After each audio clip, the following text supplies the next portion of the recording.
अच्छा बेटा, today we are going to start the paper October-November 2021 Pure Maths 1 paper, Pure Maths 1 9709, Pure Maths 1 wherein 2. This paper is of 1 hour 50 minutes. Total time for this paper is 75 minutes. Let's start with question number 1. ठीक है. It says solve the equation 2 cos theta is equal to 7 minus 3 upon cos theta or minus 92 plus 90. Solve this equation. Solve meaning we need to find out the value of theta here. तो what I did was कि मैं LCM ले लेता हूं, ये भी कर सकता हूं, या LCM मुझे पसंद नहीं है तो -7 on the left hand side, cos 2 cos मिला हुआ है cos theta, 2 cos square theta, -7 cos theta is equal to -3. तो 2 cos square theta -7 cos theta plus 3 is equal to 0. Quadratic equation बन गई आपके पास cos की फॉर्म में. आप इसकी मिडिल टर्म ब्रेक कर लो, -6 cos theta minus cos theta plus 3, तो 2 cos theta minus 3 -1 cos theta minus 3. So you got 2 cos theta -1 cos theta minus equal to 0. 2 cos theta -1 equal to 0. Cos theta की value 1/2.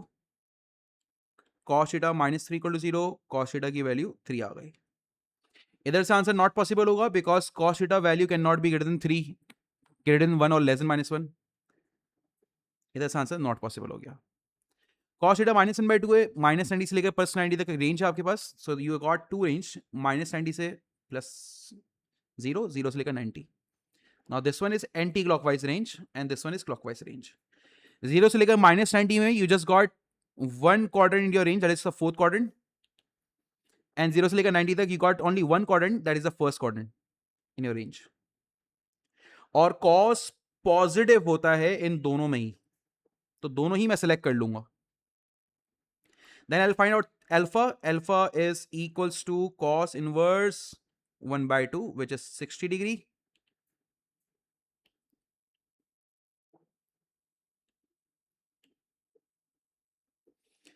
तो clockwise में theta will be equals to minus alpha in the fourth quadrant and theta equals to alpha in the first quadrant. So theta value will be equals to -60 and the value is going to be 60 degree. These are your two answers here. Right? Any problem? The graph of f of x is transformed to the graph of f of 2x minus 3. Describe the full single transformation that have been combined to give the resulting transformation. कौन सी transformation है यहाँ पर? देखो बेटा, f of 2x में ना ये हमें पता चल रहा है दिस इज हॉरिजॉन्टल स्ट्रेचिंग,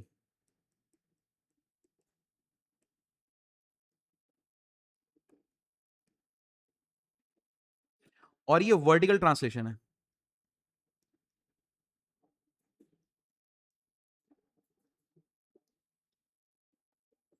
हो गई बात. अब यहां पर आपके पास ये आपने डिस्क्राइब करना है प्रॉपर्ली. तो एक वर्टिकल है, हॉरिजॉन्टल है, किसी भी सीक्वेंस में कर लो, डजंट मैटर. तो आप बोलो भाई हॉरिजॉन्टल स्ट्रेचिंग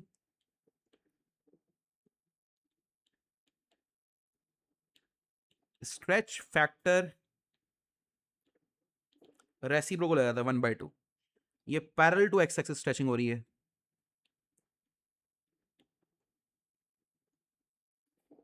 और फिर आप बोल लो वर्टिकल ट्रांसलेशन. टाइम वेस्ट हो गया ना, ऊपर भी लिखा यहां पर भी लिखा, तो एक साथ ही लिख देता. तो वर्टिकल ट्रांसलेशन है 0 - 3. आप डाउनवर्ड आ रहे हो ना 3 स्टेप, हॉरिजॉन्टल ट्रांसलेशन है ही नहीं. The point 5, 6 lie on the transform curve.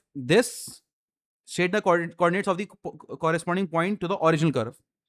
कह रहा है ये पॉइंट जो है ना वो ट्रांसफॉर्मेशन में, इस ट्रांसफॉर्म कर्व में, तो कह रहा है आप ये ना ये ओरिजिनल पॉइंट निकाल के दिखा दो. तो अगर आपने रिवर्स जाना है तब आपका स्ट्रेच फैक्टर क्या हो जाएगा? 1/2 नहीं 2 हो जाएगा.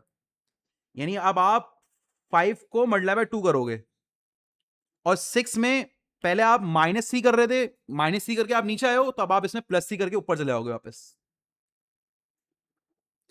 तो ये बन जाएगा बेटा हमारे पास 10, 9. राइट?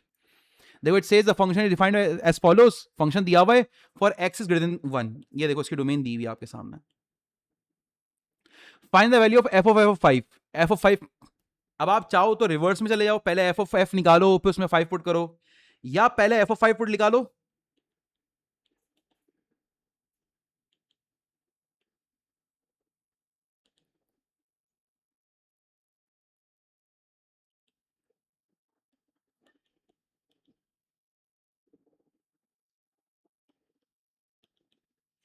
और फिर f ऑफ 5 अब निकाल लो। f ऑफ 5 क्या है यहां पर 2, अब यहां पर x की जगह 2 डाल दो।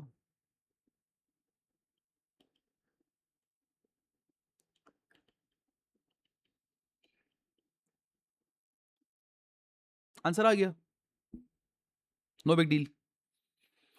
Then this says find the expression of f inverse, f inverse निकालना है y equal to x plus 3। तो आपने x किया y किया x लिख दिया। अब y को सब्जेक्ट बनाना है,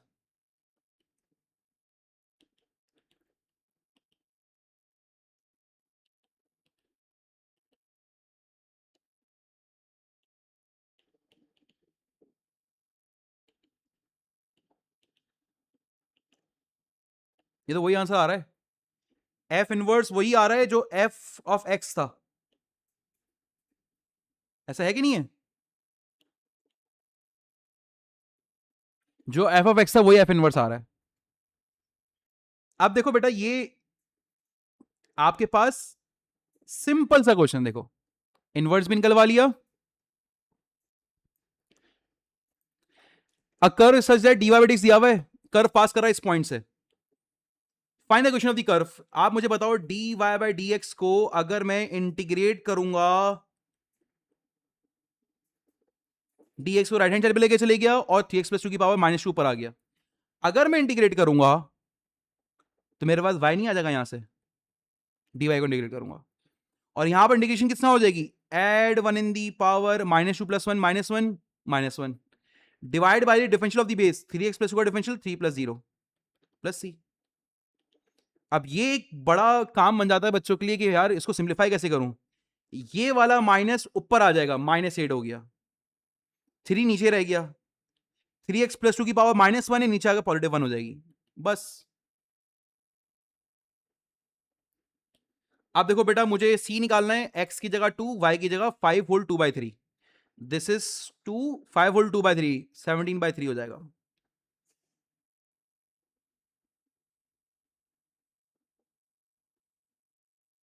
तो देखो ये 17/3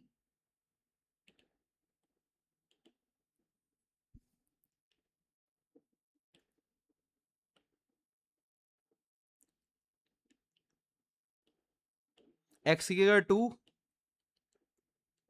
17/3 -8, 3 to the 6, 6 plus 2 8, 8 3 24। अब देखो ज्यादा आपने नहीं अभी तक क्रॉस मल्टीप्लाई मत कर देना, ये बच्चे गलतियां कर देते हैं। Don't do the cross multiplication here, आपने इधर क्रॉस मल्टीप्लिकेशन नहीं करनी, बल्कि पूरा फ्रैक्शन लेफ्ट हैंड साइड पर आकर ऐड कर देना है। Then just put it in the calculator, that's it. 17/3 plus 8/24, 6 आ रहा है। कर्व की इक्वेशन आ गई कि नहीं आ गई, कैसे आ गई सर, यहां पर पुट कर दो।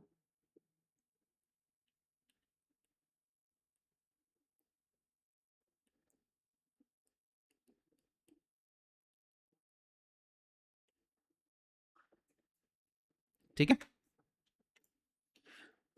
the first, third and the fifth term of the arithmetic progression are 2 cos x minus 6 root 3 sin x and 10 cos x respectively. Find the exact value of x. Since there are first, third and fifth term, कौन कौन सी term है, first, third and fifth term. देखो एक बात समझो, जिस तरह आपके पास T2 माइनस T1 और T3 माइनस T2, ये डिफरेंस बराबर होगा, ये डिफरेंस बराबर होगा अर्थमेटिक सीक्वेंस में। उसी तरह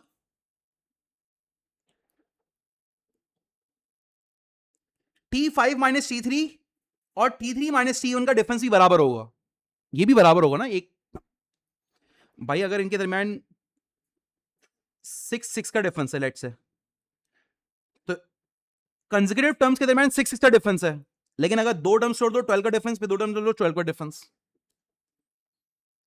सही है। तो मैं यहां पर लिख रहा हूं T5 minus T3 and T3 minus T1 बराबर होंगे। T5 क्या है?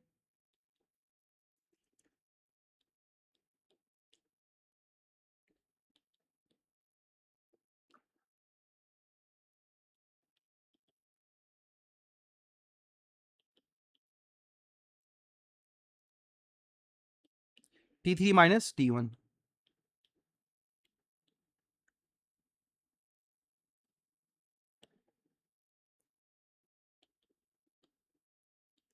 Ten cos x plus 2 cos, अच्छा ये मैं जरा सिंप्लीफाई करके लिख देता हूं बस। ये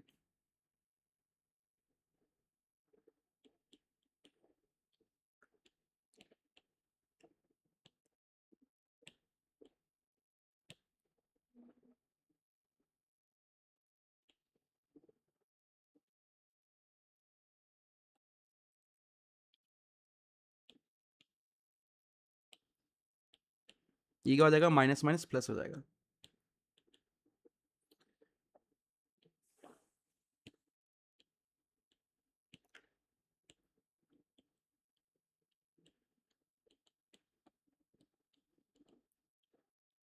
-6√3 साइन एक्स और -6√3 साइन एक्स हो जाएगा। ये जगह 12 कॉस एक्स, ये जगह -6√3 -6√3 साइन एक्स, माइनस से minus cancel, cos X is equals to -√3 sine X, 1 upon -√3 sine X over cos X, 10x हो जाएगा ये।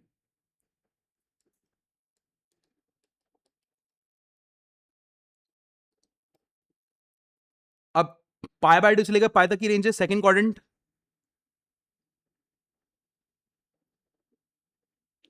10 सेकंड क्वाड्रेंट में नेगेटिव होता है, यस। चलो क्वाड्रेंट सिलेक्शन भी हो गई। अल्फा निकालना है, 10 inverse 1/√3।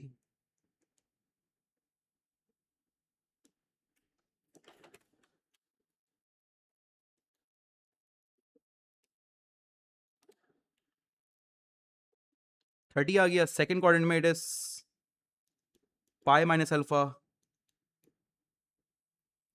Pi minus pi by 6। 30 degree होता है पाई बाय 6, रेडियंस में निकालना था।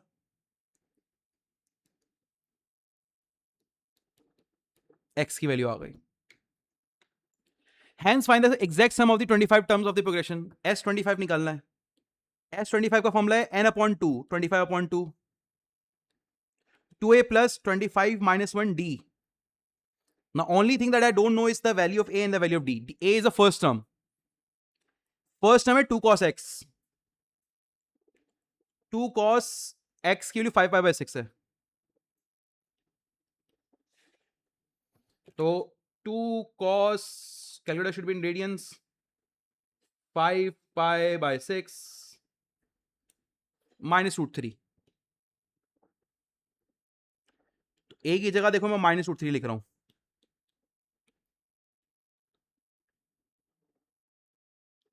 राइट।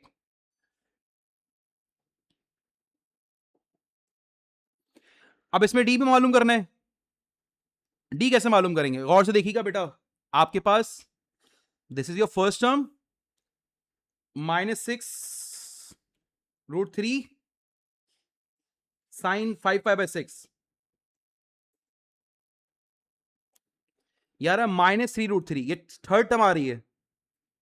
आप लोगों ने गौर करना है मेरी बात पर।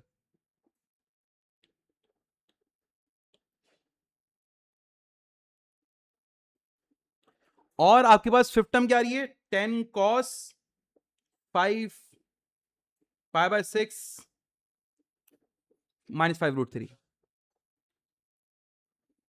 ये आपके पास first This is your first, third and the fifth term. This is your first, third and the fifth term. बताओ डी क्या होगा? देखो यहां से क्लियरली पता चल रहा है कि आपके पास आपकी नेक्स्ट सेकंड टर्म हो जाएगी -2√3. यहां से क्लियरली पता चल रहा है बेटा आपके पास आपकी फोर्थ टर्म क्या हो जाएगी? -4√3. मुझे बताओ डी कितना हो जाएगा? Second term minus first term -2√3 -√3, तो डी आ रहा है बेटा आपके पास -2√3 second term minus first term. तो बताओ डी क्या आ रहा है? -2√3 plus √3. -√3 is your D value. तो ऊपर किस चीज की कमी थी? डी की तो कमी थी. सब तो हमने निकाल लिया यहां पर.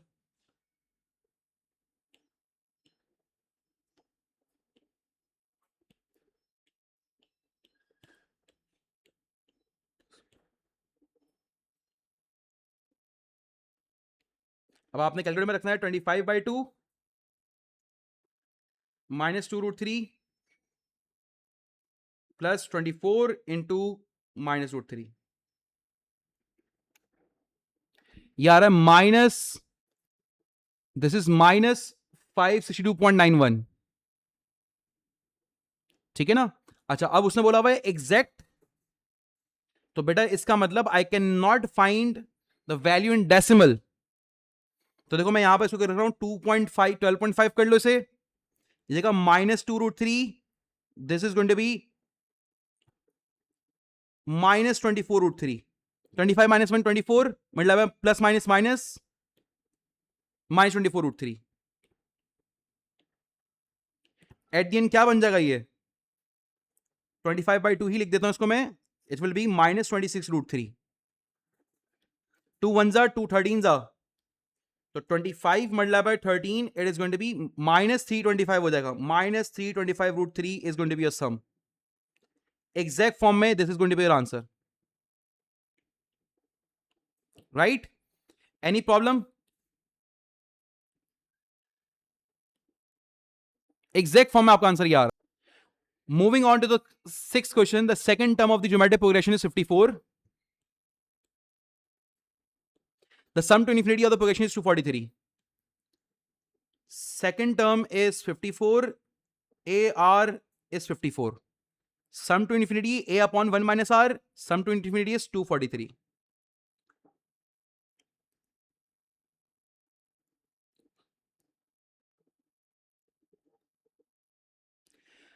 Common ratio is greater than 1/2. Common ratio क्या है? Greater than 1/2 है. Find the 10th term of the giving our answer in the exact form. तो देखो बेटा मुझे पहले A और R की वैल्यू मालूम करनी है. I'm just gonna put this A value over here.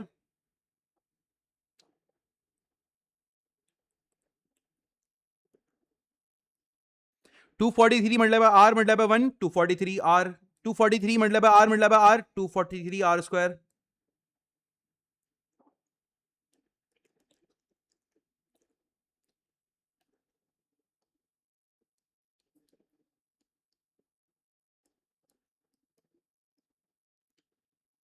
यहां से बेटा आप मिडिल नंबर करें या क्वाड्रेटिक फॉर्मूला लगाएं. Just get the value of R from here.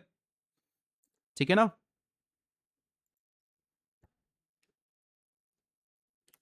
And 1/3. अब वो बोला है R should be greater than 1/2. 1/2 से बड़ी वैल्यू कौन सी है? 2/3 और 1/3. Which one is the largest value? Which one is greater than 1/2? 2/3 होता है बेटा आपके पास 0.666 और 1/3 होता है बेटा 0.333. तो दोनों ही वैल्यू हमारे पास क्या है? Both of the values are greater than 1/2. Sorry, only one value is greater than 1/2, which is 2/3. So R value will be 2/3, which is greater than 1/2. What will be the A value? AR is equal to 54.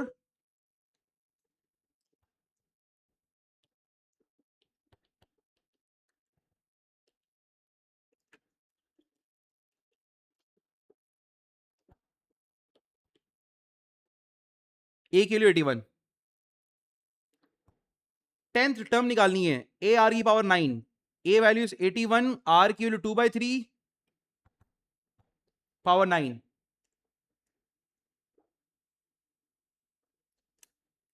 512/243,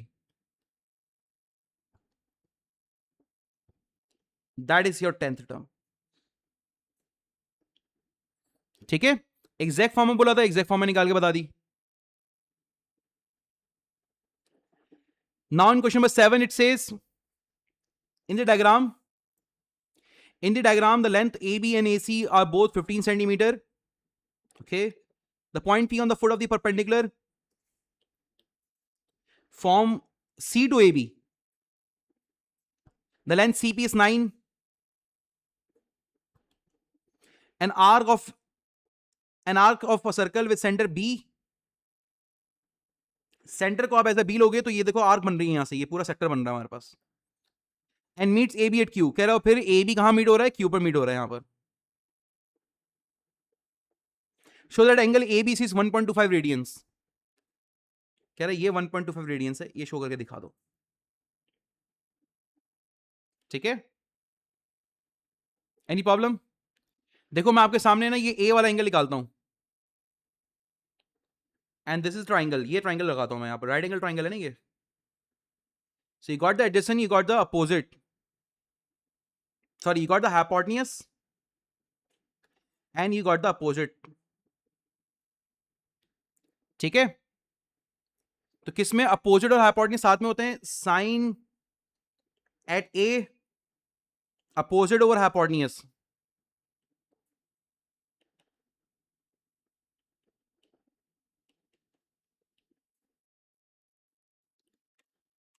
तो sine inverse angle unit should be in radians, 9/15, 0.6435। Tell me one thing, क्योंकि ये triangle की दो sides बराबर हैं, this side इसके opposite बनने वाला एंगल एंड दिस साइड इसके अपोजिट बनने वाला angle, both are going to be equal. देखो ये angle and this angle is going to be equal, right, क्योंकि आइसोसेलेस ट्राइंगल है, ये एंगल हमें पता है। तो बेटा मैं एंगल एट बी निकाल रहा हूं, इसको आप एंगल एट सी भी कह सकते हो वैसे तो, पाई माइनस 0.6435 डिवाइड बाय 2। तो पाई माइनस आंसर, कैलकुलेटर में मैं आंसर ही पुट करूंगा, divide by 2 I will get 1.249, 1.249 पहले मैं यूं लिखूंगा,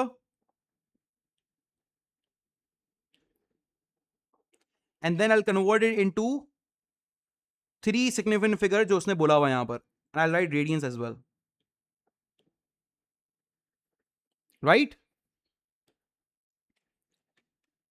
Calculate the area of the shaded region which is bounded by the RCQ and the line CP and the PQ। Shaded region निकालना है मुझे, इसका एरिया निकालना है। तो व्हाट यू से, अगर मैं इस पूरे सेक्टर में से इस ट्राइंगल का एरिया माइनस कर दूं, इस पूरे सेक्टर में से इस ट्राइंगल का एरिया माइनस कर दूं, सेक्टर का एरिया कितना हो जाएगा, देखो r square theta by 2। Sir sector का रेडियस मालूम करना पड़ेगा, this will be the radius, radius नहीं पता, थीटा हमें पता है, रेडियस नहीं पता। ठीक हो की बात? देखो जहां हम अटकेंगे वहां पता चल जाएगा कि हमें क्या मालूम करना है, हमें रेडियस नहीं पता। B C the radius and B Q is the radius, we don't know this radius, हमें ये पता ही नहीं है, कैसे मालूम करेंगे? देखो बेटा, you know all these 3 angles, you can apply the cosine rule as well. या अगर आपको ये एंगल पता है तो बेटा यहां पर भी 90 डिग्री बन रहा होगा, ये भी आपके पास 90 डिग्री बन रहा है। तो आप इस एंगल की मदद से देखो, 10 angle at B, hypotenuse this will be opposite, sin b opposite over hypotenuse which is bc, right। तो bc की वैल्यू बेटा आपके पास निकल कर आ जाएगी साइन बी, बी पर एंगल तो आपको पता है, what is angle at B, हम लोग ने अभी निकाला हुआ 1.25, 9 divide by 1.25, sine 1.25, just put this value in the calculator.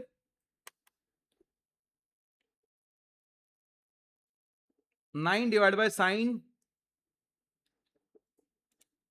9.48,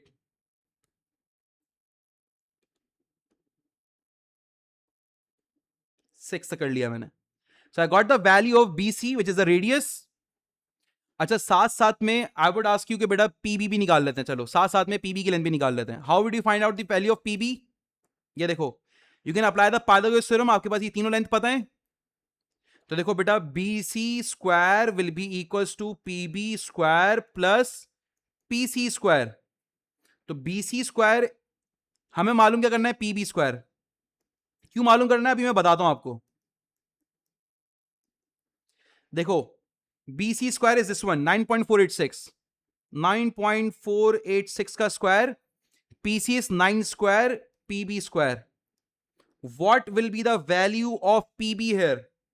9.486 का स्क्वायर मैंने कैलकुलेटर में ऑलरेडी पहले से लिखा हुआ था. 9 का square, taking the square root, you got PB is 3, directly 3 आ रहा है. अब मैं क्यों कर रहा था अब आपको बताता हूं. पहले मैं इसे कॉपी कर लेता हूं नीचे. मैं क्यों निकाल रहा था सारी वैल्यूज. ये तो BC तो रेडियस है, आपको पता चल गया.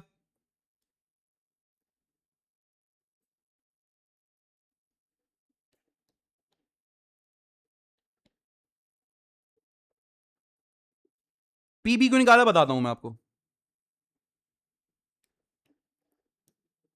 देखो BC is the radius, if you can mark this out. देखो BC is the radius of the sector, BQ is the radius of the sector, right. तो अगर आपको रेडियस पता है, BC was the radius, what was the radius 9.486, 9.486 का whole square. What was the theta, B पर theta कितना था बेटा हमारे पास 1.25 divide by 2. This will give you the area of the sector. ये आपको सेक्टर का एरिया मालूम कर कर दे देगा. आओ मालूम करके देख लेते हैं, ये नीचे लिख लेते हैं.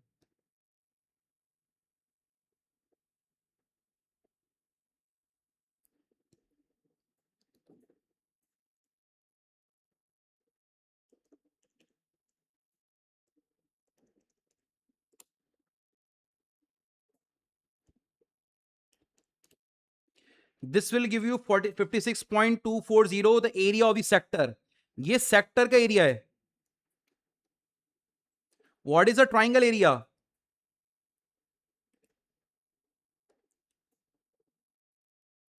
अब आपको पता चलेगा मैंने यहां से पी बी क्यों निकाला.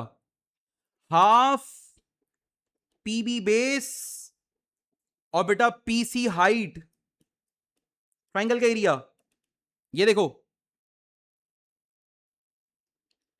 P B base, P C height, half base into height.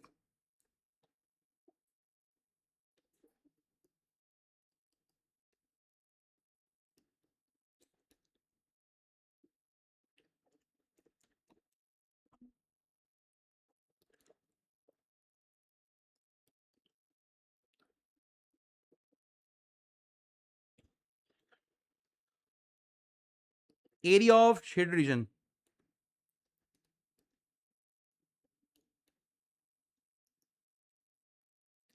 56.240 minus 13.5, 42.74.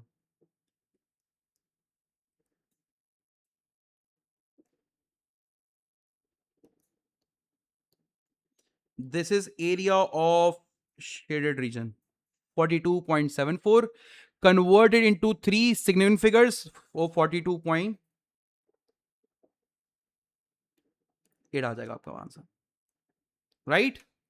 Any problem? In question where it says it is given that the expansion, in this expansion the coefficient of x square is -15. तो देखो बेटा हमारे पास इन दोनों binomial को आपस में multiply करवाना पड़ेगा, and for that we need to expand this binomial. लेकिन इस बाइनोमियल को कहां तक एक्सपेंड करूंगा? Till x square. Don't expand all 6 terms, सिर्फ एक्स स्क्वायर तक। देखो फर्स्ट टर्म 5c0 टू की पावर 5 माइनस 0 माइनस 6 की पावर 0, 5c1 टू की पावर 5 माइनस 1 माइनस 6 की पावर 1, 5c2 टू की पावर 5 माइनस 2 माइनस 6 की पावर 2,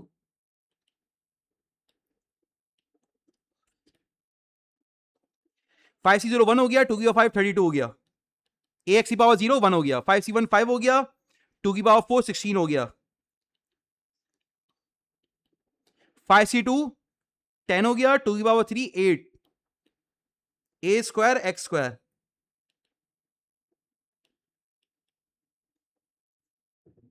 तो देखो 16 इंटू 5 80, और आपके पास बेटा ये माइनस 80 ए एक्स हो गया, ये हो गया 80 a square x square.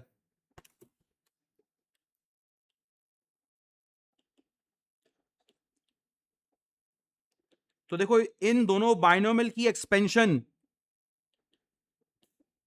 First binomial पे एक्सपेंड नहीं होगा, सी तो पावर 1 ही है। दूसरा बाइनोमियल देखो मैंने एक्सपेंड कर दिया,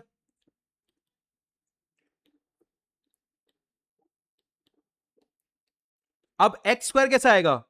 4 multiply by 80 a square x square, जगह 320 a square x square, 2x multiply by 80 x minus 160 a x square. अब देखो ये एक्स स्क्वायर वाली टर्म्स आ रही हैं, इसमें से अगर आप कोफिशिएंट देखो ना, तो कोफिशिएंट क्या आ रहे हैं इनके?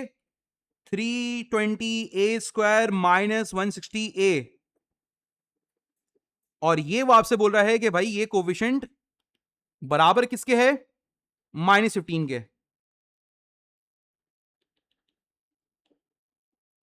आपने तमाम टर्म्स एक तरफ करनी है,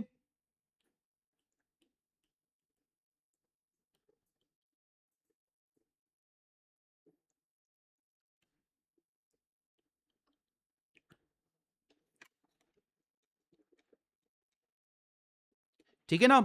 just do the middle term breaking and get the value of a. आपको तो वो ए की वैल्यू मालूम करने का कह रहा है ना, तो आप यहां पर मिडिल टर्म ब्रेकिंग करें और ए की वैल्यू मालूम कर लें। अब जैसे यहां से अगर आप चाहो तो कॉमन भी ले सकते हो, लेट से 5 कॉमन आ रहा है, 64 ए स्क्वायर, ये जगह -32 ए,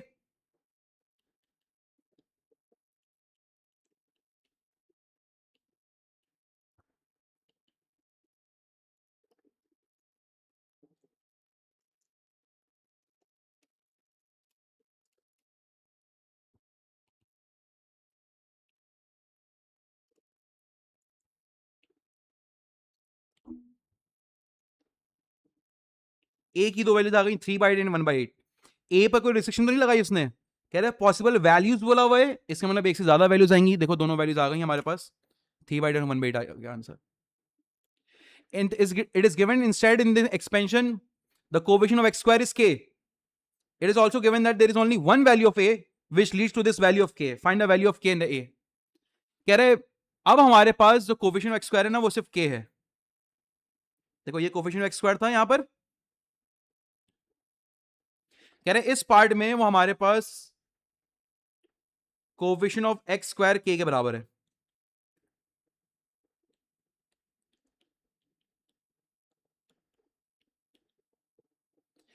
मैंने k को लेफ्ट हैंड साइड पे लेकर आ गया, कह रहे there is only one value of a। अगर एक ही वैल्यू a की है, ये देखो क्वाड्रेटिक इक्वेशन बन रही है इन टर्म्स ऑफ a, अगर एक ही वैल्यू एक, अगर सिर्फ वन वैल्यू ऑफ a आ रही है तो discriminant will be equal to 0, यानी -160 b स्क्वायर 4a और c will be equal to 0। अब यहां से आपके पास k की वैल्यू आ जाएगी बेटा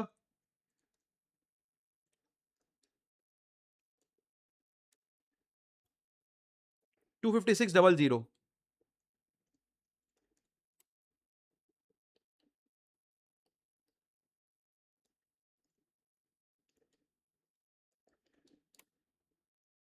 अब ये आपके पास k की वैल्यू मालूम करके दे देगा। तो देखो बेटा यहां से आपके पास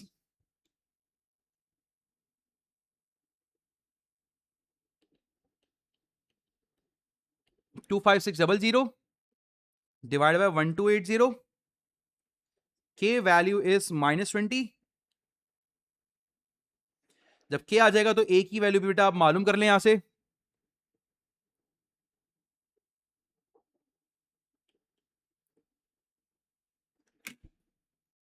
अब देखो यहां से मैंने K की वैल्यू पुट कर दी यहां पर ओरिजिनल इक्वेशन में. अब यहां से A की वैल्यू बेटा आपके पास निकल कर आ जाएगी.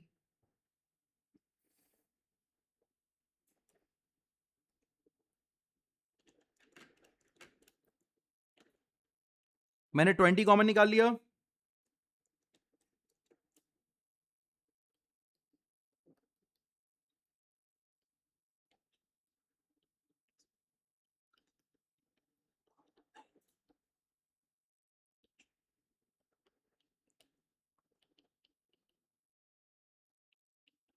Square root on both side.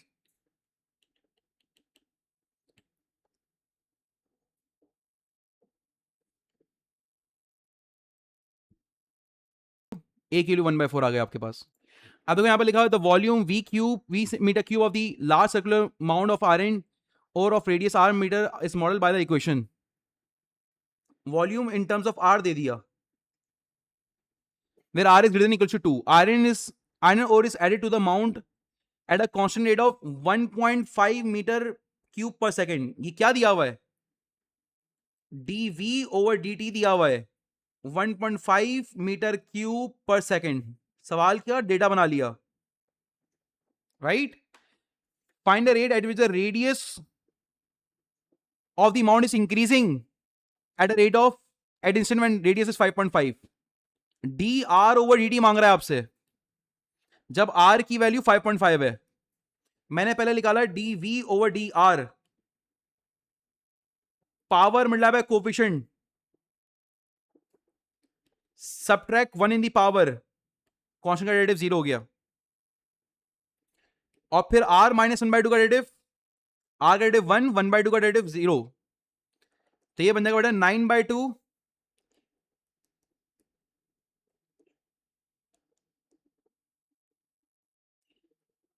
अब यहां पर r की जगह मैंने 5.5 पुट कर दिया.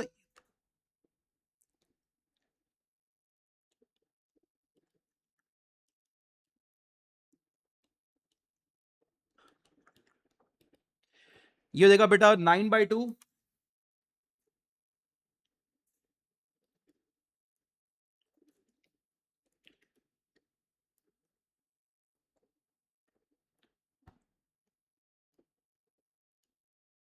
112.5. तो देखो अब मैंने चेन रूल अप्लाई करा. dv over dt is equal to dv over dr into dr over dt. यहां पर v सब्जेक्ट बना हुआ है इसलिए dv over dt dv over dr into dr over dt. ये नहीं कि यहां पर dr और dt लिख रहा हूं मैं क्योंकि मुझे dr और dt की वैल्यू मालूम करनी है तो मैं यहां पर dr और dt सब्जेक्ट बना लूं. नहीं, आपने पहले ये बनाना है. ये है 112.5 dv over dr 112.5. This one is 1.5. You will get the value of dr over dt. तो 1.5 divided by 112.5.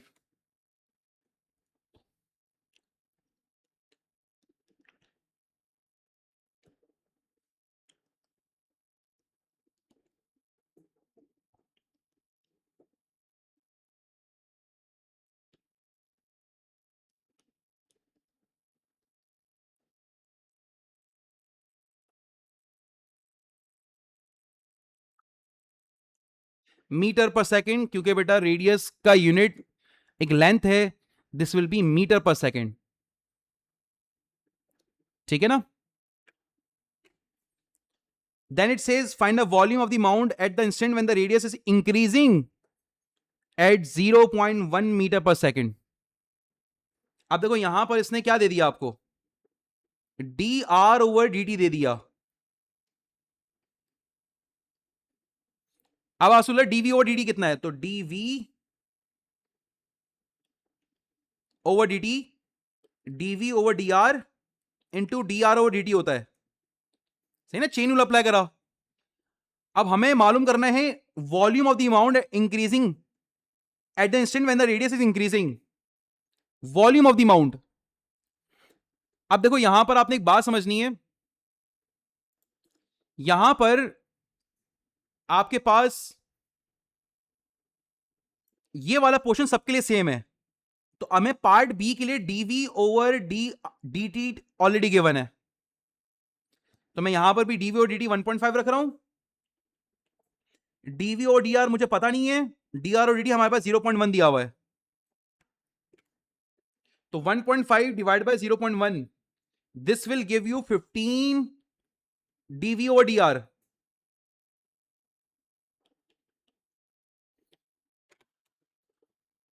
ठीक है, अब डीवी और डीआर की वैल्यू देखो हमें पता है कि नहीं पता, ये रहा हमारे पास डीवी और डीआर, इसको कॉपी कर रहा हूं ये देखो, और इधर से आर की वैल्यू मालूम कर रहा हूं,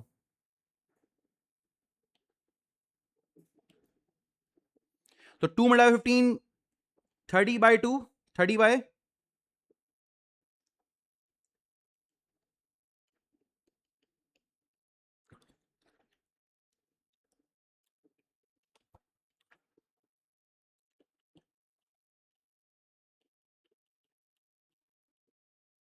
square root on both side,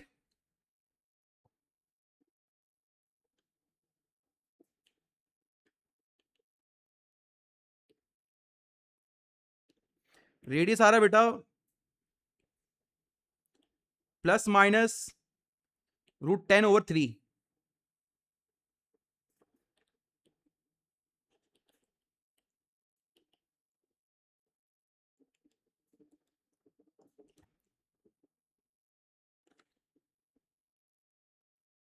तो ये आपके पास रेडियस की दो वैल्यूज आ रही हैं, ये कब की रेडियस की वैल्यूज है, जब आर की जब रेडियस इंक्रीज कर रहा है 0.1 मीटर पर सेकंड की स्पीड से, ये तब की रेडियस की वैल्यूज हैं.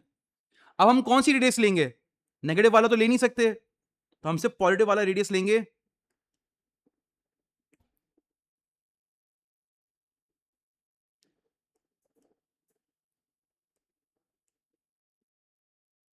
सही है ना, और इस पॉइंट पर आपने वॉल्यूम मालूम करना है.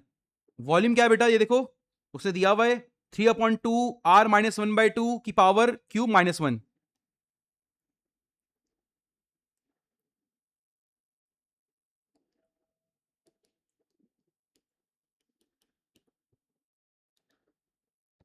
आपने यहां पर रेडियस पुट कर दिया.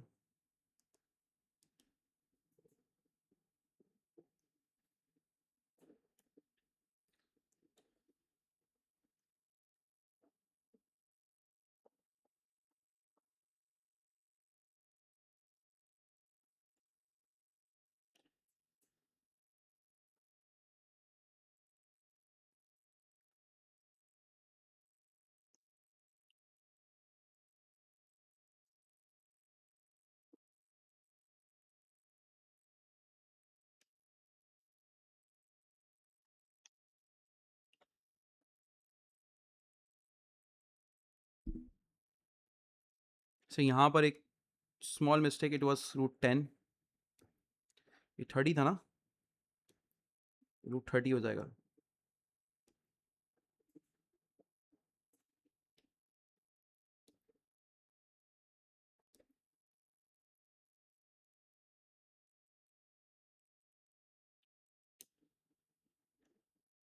एट पॉइंट 128 राउंड ऑफ 2 3 से जाएगा 13.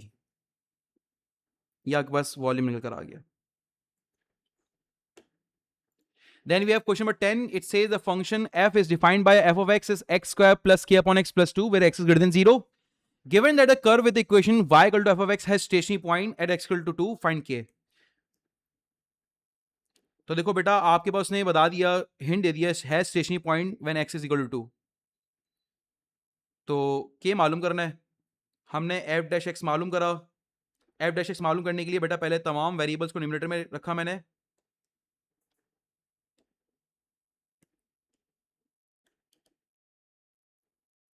एक्स स्क्वायर के एक्स की पावर -1 + 2. f डैश x क्या हो जाएगा, पावर मिला by coefficient subtract 1 the power, power मिला by coefficient subtract 1 the power, constant का डेरिवेटिव 0 हो गया. So what is f dash x? 2x minus k upon x square plus 0। इसमें x की जगह 2 पुट कर दो। एफ डैश एक्स 0 होता है जब स्टेशनरी पॉइंट में F dash x will be 0, first derivative 0 होता है।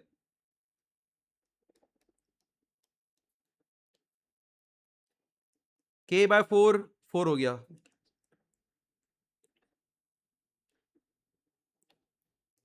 k किलो देखो 16 आ गई। Once you got the k value, determine the nature of the stationary point. कह रहे हैं स्टेशनरी पॉइंट की नेचर बताओ।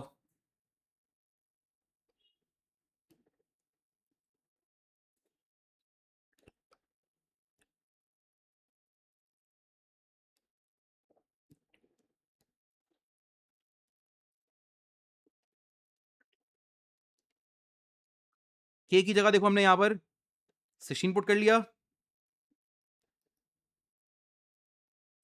अब आपने इसका सेकंड डेरिवेटिव लेना है। सेकंड डेरिवेटिव क्या हो जाएगा? 2x डेरिवेटिव 2 पावर मिला पे coefficient subtract 1 in the power.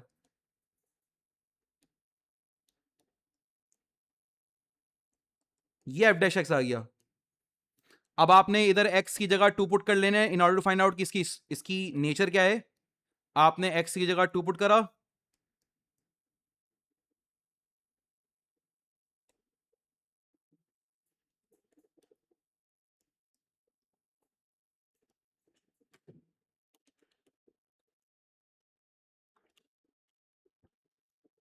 Less than 0।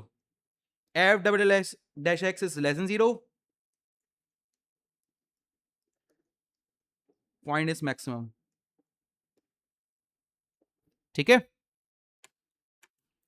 Given that this is the only stationary point of the curve,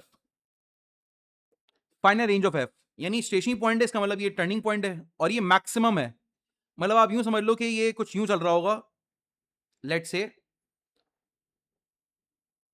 x greater than 0 पर कुछ यूं चल रहा होगा। ये मैक्सिमम टर्निंग पॉइंट होगा, इसका मैक्सिमम पॉइंट है, स्टेशनरी पॉइंट है।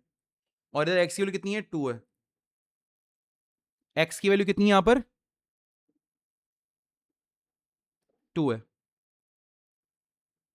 अच्छा यहां पर ये देखिएगा पावर मिला पे कोफिशिएंट, ये प्लस हो जाना था, दिस वाज प्लस।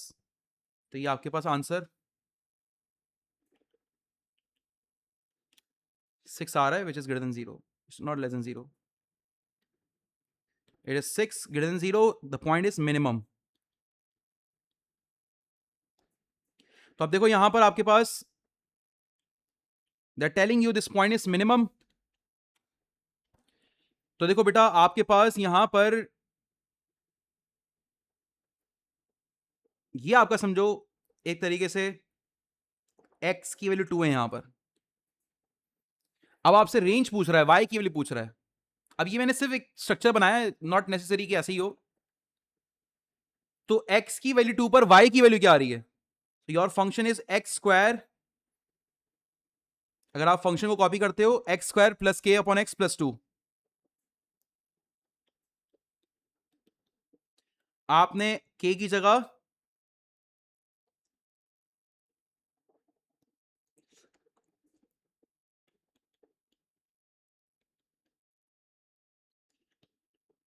आपने x की जगह 2 पुट कर दिया।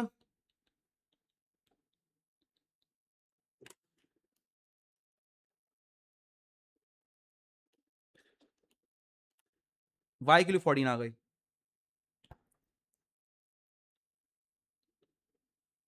सही है।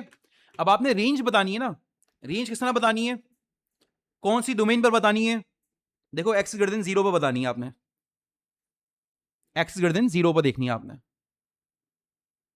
तो देखो x ग्रेटर देन 0 पर ये आपका सबसे मिनिमम पॉइंट है। ये आपके सबसे पास मिनिमम पॉइंट है। ये आपके पास क्या है? सबसे मिनिमम पॉइंट है। तो जो भी वैल्यू होगी इससे बड़ी होगी। y will be greater than equal to 14 होगा यहां से। ये आपकी रेंज आ गई। ये आपका मिनिमम पॉइंट है ना, सबसे मिनिमम पॉइंट इस रेंज के अंदर ग्रेटर देन 0 पर। तो x इज ग्रेटर देन 0 पर आपके पास सबसे लोएस्ट वैल्यू ये रही 14 आपके पास। अब जो भी वैल्यू होगी 2 से राइट साइड पर, लेफ्ट साइड पर 14 से ज्यादा ही होगी। तो बेटा हम लिखेंगे y इज ग्रेटर देन 14। ये इसकी रेंज हो जाएगी। Next they are asking you The diagram show the line x is equal to 5/2 and the curve y equals to half x 7/10 minus this whole equation and the normal to the curve at the point a 3 comma 6/5 65 6/5. Find the exponent of the point where the normal to the curve meet x axis. अब देखो ये normal meat कर रहा है x को, कर रहा है पॉइंट निकाल के दिखा दो. तो उसके लिए मैं आपसे कहूंगा बेटा पहले नॉर्मल की इक्वेशन निकालो और नॉर्मल की इक्वेशन में y की जगह 0 पुट कर देना. तो जहां वो x एक्सिस से पास कर रहा है वो पॉइंट निकलकर हमारे पास आ जाएगा. तो नॉर्मल की इक्वेशन कैसे निकालेंगे? पहले मैं इस फंक्शन का डेरिवेटिव लूंगा ताकि बेटा मेरे पास टेंजेंट का ग्रेडियंट आ जाए, इस पॉइंट पे बनने वाले टेंजेंट का ग्रेडियंट आ जाए.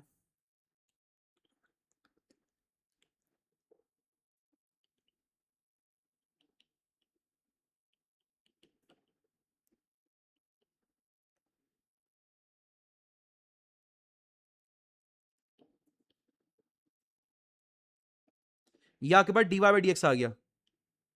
कैसा आया? हाफ बाई टू एक्स का डेरिवेटिव हाफ, कौन सा derivative? 0, power multiply by coefficient subtract 1 in the power, -1/3 -1 minus 4/3 हो जाएगा. बेस का डेरिवेटिव 0 हो गया, 1 - 0. Now this is your complete dy by D x, tangent का ग्रेडियंट 1/3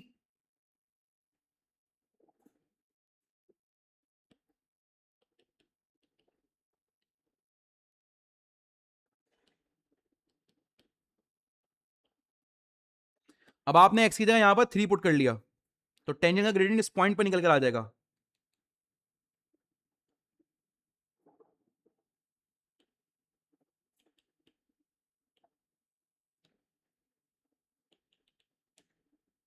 थ्री बाई टू 1 होता है, 1/2 plus 1/3, 1/2 plus 1/3 it is going to be 5/6. Normal का gradient क्या हो जाएगा? -6/5. नॉर्मल की इक्वेशन क्या हो जाएगी? y minus y1. y1 क्या है? 6/5. m x minus x1, x1 क्या है? 3. नॉर्मल की इक्वेशन आ गई. इसमें बेटा y की जगह 0 पुट कर लो.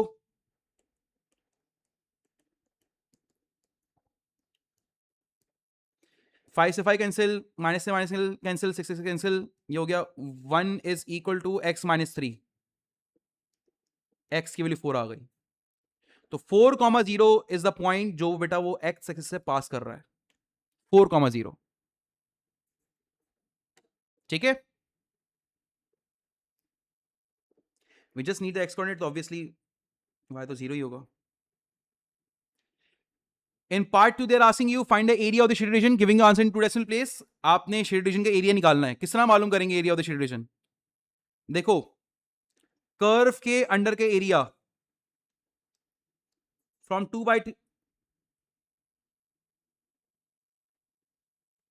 5/2 से लेकर 3 तक, और फिर ट्राइंगल का एरिया. ट्राइंगल का एरिया तो आराम से आ जाएगा. यहां पर देखो ट्राइंगल का एरिया किस तरह आएगा? Half base 1, height is 6/5. तो your area is going to be 3/5. Triangle का एरिया आ गया. Area under the curve. अब इस कर्व के अंडर का एरिया निकालना है. लिमिट है 3 से लेकर 5/2 तक.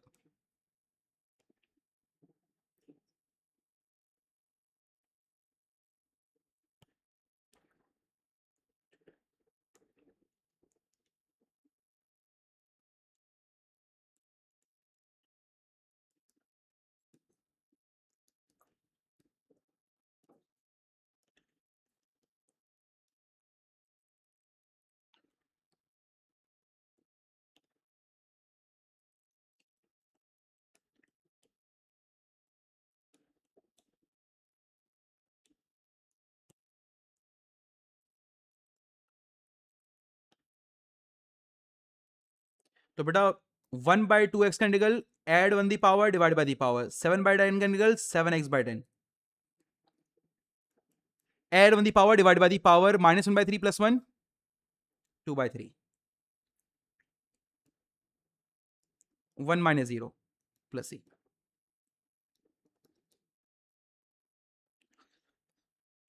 तो ये जगह बेटा x स्क्वायर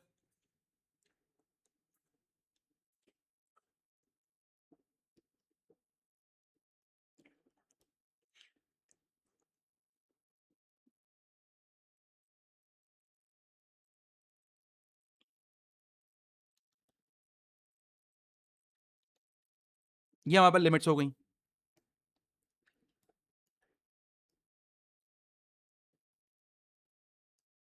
आपने लिमिट अप्लाई करनी है, यू हैव टू शो कि आपने लिमिट्स रखी हैं।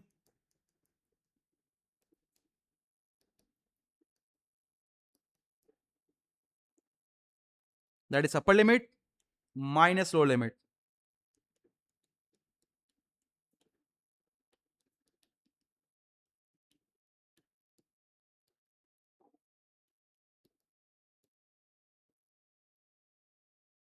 ठीक है ना, या आपने लिमिट्स अप्लाई करनी है। उसने एग्जैक्ट का तो नहीं बोला हुआ, 2 डेसिमल प्लेस से बोला हुआ, तो आप पूरी वैल्यू कैलकुलेटर में रख दें आप।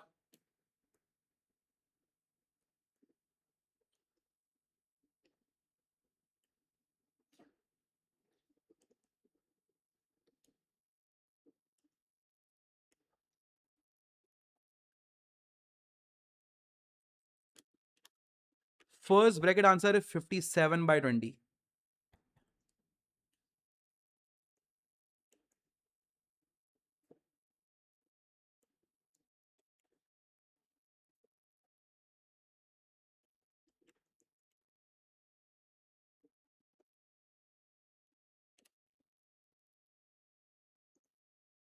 ये आ रहा है, सेकंड ब्रैकेट आंसर इज 2.36, 3675 आगे तक कर लेते हैं। तो 57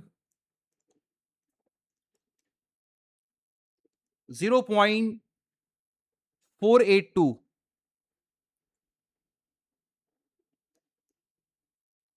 अप टू 2 डेसिमल प्लेस 0.48 आपके पास बेटा टोटल एरिया निकलकर, एरिया अंदर डिवीजन निकल कर आ गया। उसमें बेटा ऊपर जो हमारे पास एरिया आ रहा था ट्राइंगल का, वो ऐड करा देता हूं 3/5,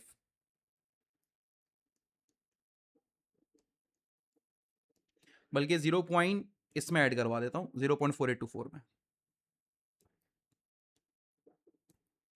0.4824 1.082 आ रहा है।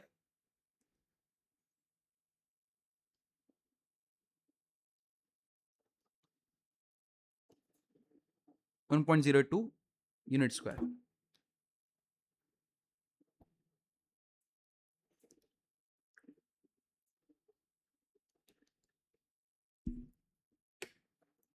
देखो, in this question the diagram shows a circle with equation x square plus y square minus 6xy plus 6x plus 4y minus 27 equal to 0 and tangent to the circle at point P 5,4. The tangent to the circle at P meets the x-axis at A and the y-axis at B. Find the area of triangle OAB with O as the origin. देखो, अगर आपको इस triangle का area मालूम करना है ना, इस ट्राइंगल का एरिया मालूम करना है, तो इसकी लेंथ मालूम करनी पड़ेगी और ये ब्रेथ मालूम करनी पड़ेगी। लेंथ के लिए बेटा ए कोऑर्डिनेट चाहिए और ब्रेथ या हाइट के लिए बेटा हमारे पास बी कोऑर्डिनेट चाहिए। ठीक है ना, और ये ए और बी पॉइंट टेंजेंट के पॉइंट्स हैं। अब टेंजेंट की इक्वेशन निकालनी है। देखो, पहले तो मैंने सर्कल का सेंटर निकाला यहां से एक्स स्क्वायर, अगर आपको याद हो 2f बराबर हो जाएगा -6 के, 2g बराबर हो जाएगा 4 के। तो f की वैल्यू -3, g की वैल्यू 2, तो सेंटर हो जाएगा -f -g, that is 3 - 2।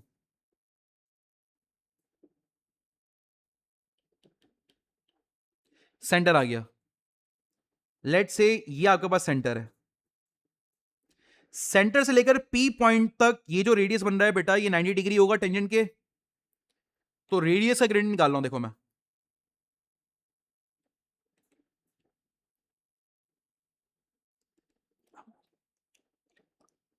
P point क्या है 5,4, y2 - y1 upon x2 - x1।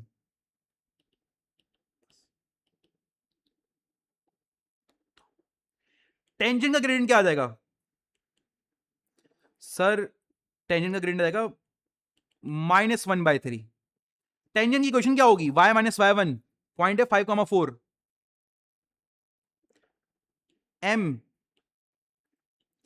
x - x1।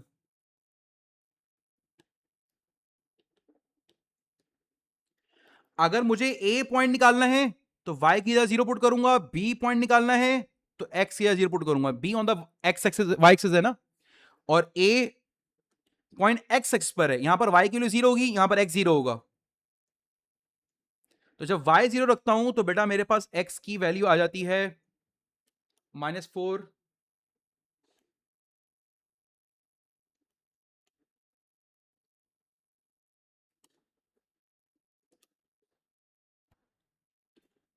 और जब x 0 रखता हूं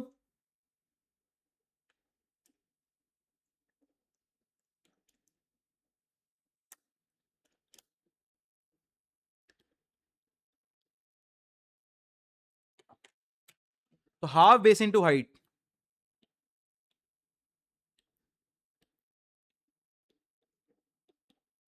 17 इंटू 17/3,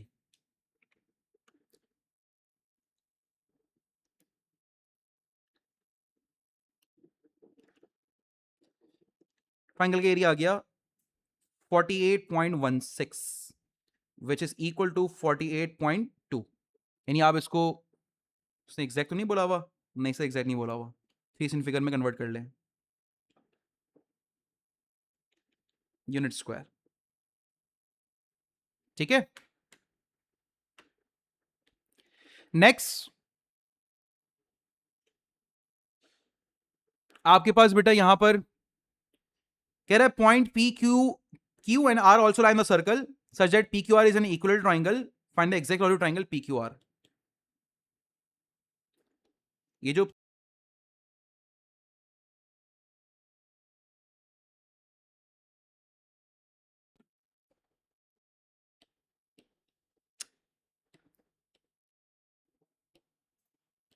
कह रहे ट्राइंगल का एरिया निकाल के दिखा दो, this is the equilateral triangle, इसका एरिया मालूम करके आप दिखा दें।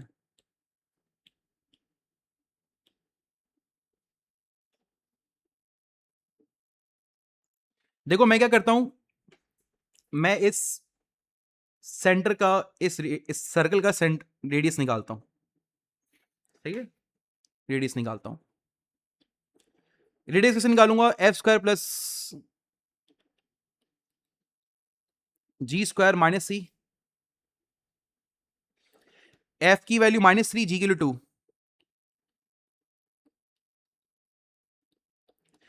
और सी की वैल्यू बेटा -27।2√10 आ गया। अब आपने बात समझनी है जरा, यहां पर बहुत छोटी सी बात है, देखो ये भी रेडियस है, ये भी रेडियस है, ठीक है ना, और ये भी रेडियस है, सब रेडियस है हमारे पास। देखो ये इक्विलेटरल ट्राइंगल है ना, क्योंकि इक्विलेटरल ट्राइंगल है तो ये पूरा 360 एंगल 3 पार्ट्स में डिवाइड हो जाएगा, 360 डिवाइड बाय 3, 120 डिग्री, तो this angle is going to be 120 degree. अब एक ट्राइंगल का एरिया निकालूंगा, सबका वही आएगा, half 2√10 A B, 2√10 A B sine 120, सबका एरिया ये आएगा।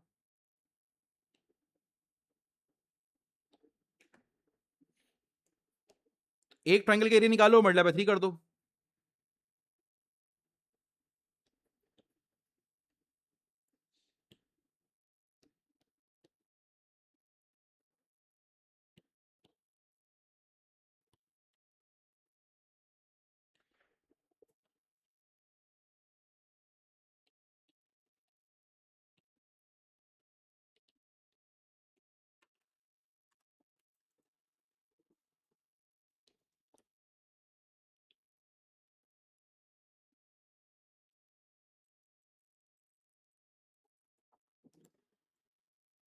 एक ट्राइंगल का एरिया 10√3 आ रहा है,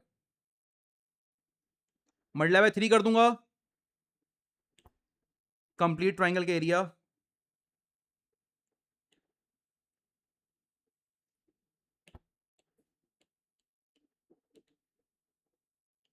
30√3। इसको आप डेसिमल में भी कन्वर्ट कर सकते हो, लेकिन उसने एग्जैक्ट बोला हुआ है, इसलिए ये आपका आंसर होगा।